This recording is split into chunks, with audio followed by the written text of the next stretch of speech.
Brought to you by Agilus Diagnostics. Health test की बात आती है तो मैं भरोसा करता हूँ India largest diagnostics company Agilus diagnostics. खुद को टेस्ट करते रहो।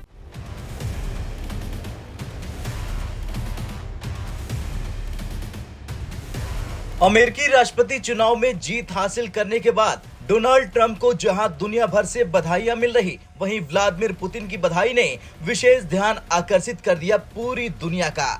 पुतिन ने न सिर्फ ट्रंप की जीत का स्वागत किया, बल्कि रूस यूक्रेन युद्ध पर संभावित बातचीत का भी संकेत दे दिया।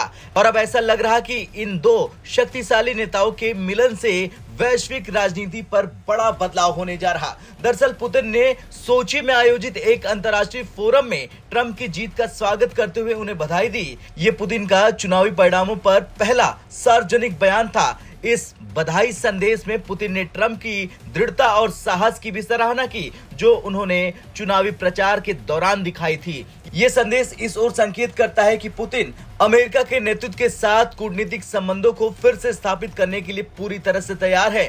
पुतिन ने ट्रंप की बहादुरी का जिक्र करते हुए उन्हें असली आदमी कहा। उन्होंने जुलाई में एक चुनावी रैली में हुए हमले की घटना का जिक्र किया, जब ट्रंप के कान के पास से गोली निकली थी, लेकिन ट्रंप ने बिना घबराए लोगों को अभिवादन किया। पुतिन ने कहा, उन्होंने एक सच्चे नेता की तरह साहस दिखाया। इस बयान से ये स्पष्ट होता है कि पुतिन के दिल में ट्रंप के प्रति व्यक्तिगत सम्मान है। चुनाव प्रचार के दौरान ट्रंप ने कहा था कि वो राष्ट्रपति बनने के 24 घंटे के भीतर यूरोप में युद्ध समाप्त करने की योजना बनाएंगे। ट्रंप का पहले ही दावा था कि अगर वो राष्ट्रपति बनते हैं तो रूस यूक्रेन युद्ध की स्थिति भी उत्पन्न नहीं होती। पुतिन ने ट्रंप के इस बयान को ध्यान देने योग्य कहा और संकेत दिया कि ट्रंप के सत्ता में आने से रूस के साथ संबंधों में सुधार हो सकता है, जिससे युद्ध समाप्ति के प्रयास में तेजी आ सकती है। पुतिन ने यह भी स्पष्ट किया कि अगर ट्रंप बातचीत का प्रस्ताव रखते हैं तो वो इसके लिए पूरी तरह से तैयार है। क्रेमलिन के प्रवक्ता दिमित्री पेस्कोव ने कहा कि हालांकि युद्ध को एक दिन में खत्म करना असंभव है, लेकिन अगर अमेरिकी प्रशासन संजीदगी से प्रयास करता तो समाधान के रास्ते खुल सकते हैं। अब पुतिन की इस प्रतिक्रिया से संकेत मिलते हैं कि रूस और अमेरिका के बीच एक नए संवाद का मार्ग प्रशस्त हो सकता है। अगर ट्रंप और पुतिन के बीच संबंध फिर से मजबूत होते हैं तो ये वैश्विक राजनीति में एक नया अध्याय हो सकता है।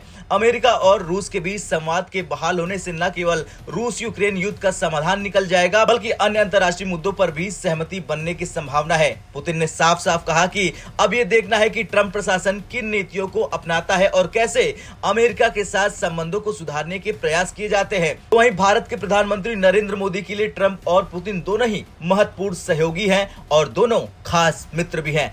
अब अगर इन दोनों नेताओं के बीच सकारात्मक संबंध बनते हैं तो ये भारत के लिए भी लाभकारी हो सकता है, क्योंकि भारत रूस संबंध ऐतिहासिक रूप से गहरे हैं। वहीं भारत अमेरिकी संबंध भी आर्थिक और सामरिक दृष्टिकोण से मजबूत होते जा रहे हैं। ऐसे में रूस और अमेरिका के बीच तालमेल बनने से भारत के लिए एक नया कूटनीतिक अवसर सामने आ सकता है। खैर, कुछ भी हो, पुतिन द्वारा ट्रंप को दिए गए बधाई संदेश और रूस यूक्रेन युद्ध पर बातचीत के संकेतों से वैश्विक राजनीति में बड़े बदलाव की संभावना बढ़ गई है। अब देखना यह होगा कि क्या रूस और अमेरिका एक साथ आते हैं, क्या ये रूस और यूक्रेन युद्ध को समाप्त करा पाएंगे ट्रंप, देखना यह होगा। आपका क्या कुछ कहना है, कमेंट कर जरूर बताएं। ब्यूरो रिपोर्ट, भारत तक।